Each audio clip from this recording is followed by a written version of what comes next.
इस प्रस्तुति में श्री रामकृष्ण परमहंस भक्ति योग के बारे में बताते हैं।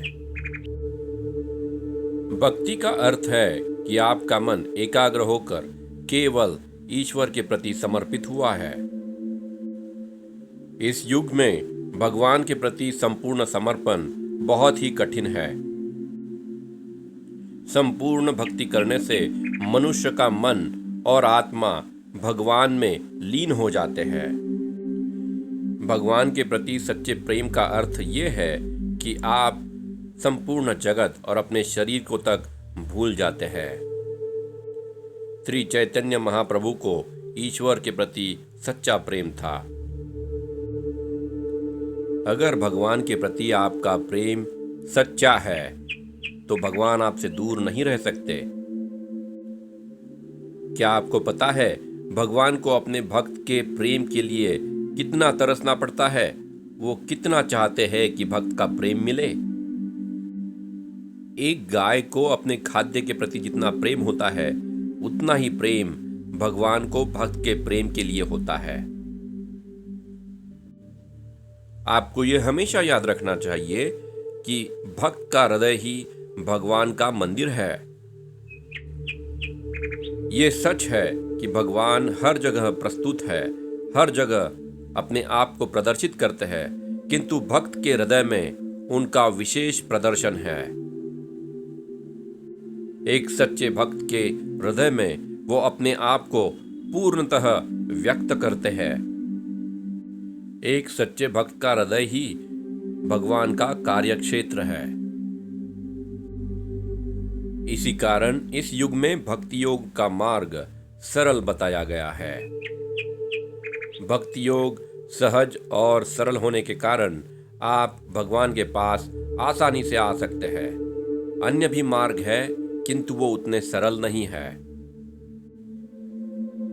ज्ञान मार्ग और कर्म मार्ग भी आपको भगवान के पास ले जाएंगे, किंतु वो भक्ति योग के मुकाबले उतने सहज और सरल नहीं है। भक्ति का अर्थ क्या है?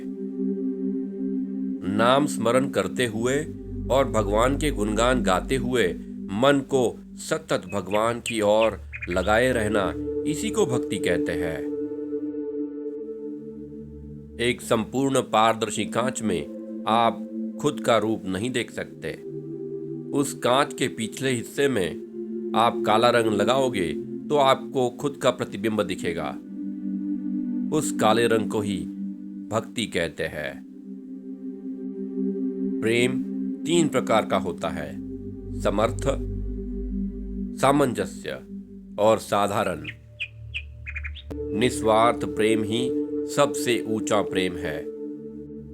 निस्वार्थ प्रेम के कारण आप खुद तो अनेक दुख दर्द भोग लेंगे, किंतु जिससे आप प्यार करते हैं उसे कोई तकलीफ नहीं होने देंगे। इसी निस्वार्थ प्रेम को समर्थ प्रेम या भक्ति कहा जाता है। दूसरे प्रकार का प्रेम है सामंजस्य। ऐसे प्रेम में व्यक्ति अपने प्रेमी के लिए सुख और शांति की कामना करेगा, उसके लिए प्रयास करेगा, किंतु साथ में ही खुद के सुख और शांति के लिए भी प्रयास करेगा। तीसरे प्रकार का प्रेम है स्वार्थी प्रेम, जिसे हम साधारण प्रेम कहते हैं। वह सबसे निचले स्तर का प्रेम है। ऐसे प्रेम में व्यक्ति केवल अपने ही सुख, शांति और खुशी के लिए प्रयत्न करेगा। वह दूसरे व्यक्ति की खुशी का कोई ख्याल नहीं करता। अगर मनुष्य में थोड़ी भी भौतिकता और आसक्ति होगी तो उसे भगवान के दर्शन नहीं होंगे। उदाहरण के तौर पर, अगर आग की तीली थोड़ी भी भीगी होगी तो आप उसे कितनी ही बार आग की पेटी पर घिसोगे तो उसमें से अग्नि प्रकट नहीं होगा। ऐसी भीगी हुई तीली का कोई महत्व नहीं, उसका कोई फायदा नहीं। अगर आपका मन भौतिकता में और आसक्ति में भीगा हुआ है तो आपको दर्शन मिलने बहुत दुर्लभ है। अगर आपको पागल होना ही है तो आप इस दुनिया की भौतिक चीजों के लिए पागल क्यों हो? अगर आपको पागल ही होना है तो भगवान को पाने के लिए पागल हो जाओ। सच्चा ज्ञान और सच्चा प्रेम दोनों का अर्थ एक ही है। सच्चा ज्ञान और सच्चा प्रेम दोनों ही भक्त को अंतिम ध्येय प्राप्त कराते हैं। दोनों में अंतिम सिद्धि एक ही है। प्रेम यानी भक्ति का मार्ग आसान है। ज्ञान एक पुरुष की तरह है और भक्ति एक स्त्री की तरह है।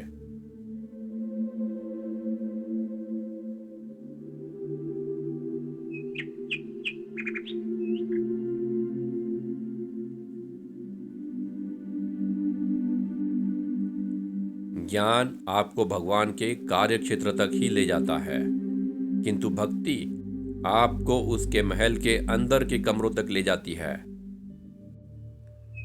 भगवान का सच्चा भक्त कौन है? वह व्यक्ति जिसे आत्मज्ञान होने के बाद यह जानता है कि वह भगवान ही यह जगत और जीव दोनों बना है। यह संपूर्ण सृष्टि ही भगवान है, ईश्वर है, ब्रह्मन है। ऐसे व्यक्ति को ही सच्चा भक्त कहा जा सकता है। साधना के शुरुआत में आपको नेति नेति कहते हुए सीढ़ियों से चढ़ते हुए घर की छत पर चढ़ते जाना है। एक बार घर के छत पर गए तो आपको यह एहसास होगा कि जिस चीज से छत बना है उसी चीज से सीढ़ियां भी बनी हैं। वहीं ईंट, चूना, मिट्टी इत्यादि सब कुछ एक है। भक्त यह जान जाता है कि वह ब्रह्मन, वह परम तत्व ही यह सब कुछ बना है, यह सृष्टि बना है। जीव, जगत, तारे, आकाश और 24 महत तत्व, यह सब कुछ वह ब्रह्मन ही है। ऐसा भक्त इस जगत की हर व्यक्ति, प्राणी, पेड़ और वस्तुओं में केवल उस परमात्मा को ही देखता है।